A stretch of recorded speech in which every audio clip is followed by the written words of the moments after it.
Water was rushing backwards out of the street drains, rapidly flooding the lower street and trapping 3 cars in rising, freezing storm water. But just 10 minutes earlier, I was standing in a dry control room thinking it was a perfectly calm afternoon. Let's back up a bit so you can understand how this complete disaster actually started.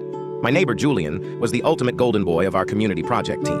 The neighborhood council treated him like an absolute angel who could do no wrong because he constantly volunteered to manage the local park systems. I, on the other hand, was just a regular guy who spent my weekends volunteering to maintain the neighborhood's automated drainage pump network and smart valve system. That water management grid was my absolute pride and joy. During a massive tropical storm warning, our neighborhood association put our automated floodgate network on high alert. If the smart valves failed or let water overflow into the residential streets during the peak of the storm, the community would face millions of dollars in property damage.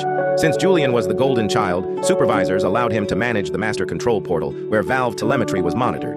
I spent all morning testing backup generators, calibrating sensors, and making sure the entire pump system was running flawlessly, which brings us right back to the moment the alarm started screaming. Suddenly, my phone blared with a critical emergency alert showing that the main drainage valve software had been completely corrupted.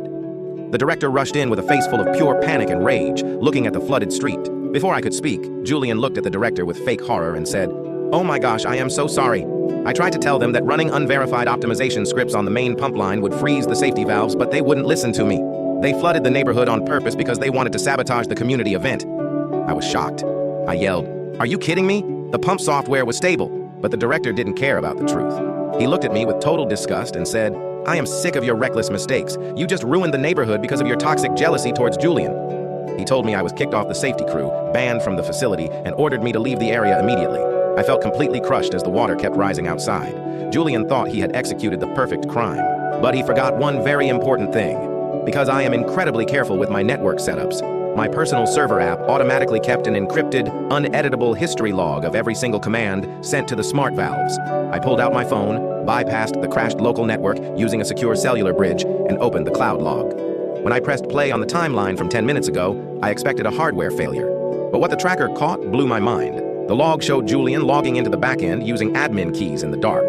He uploaded a destructive override script directly into the valve's core software, intentionally locking the drains open to frame me.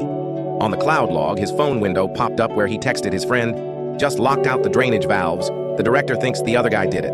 I'm going to wait 10 minutes. Julian text bragged about flooding us to steal my scholarship, but the storm surge rose too fast and fried the valves, ruining his hero plan. I cast the logs onto the shelter's giant screens. Julian cried deep fake, but the director found the override script running on his laptop. Julian was arrested on felony charges and faces massive fines.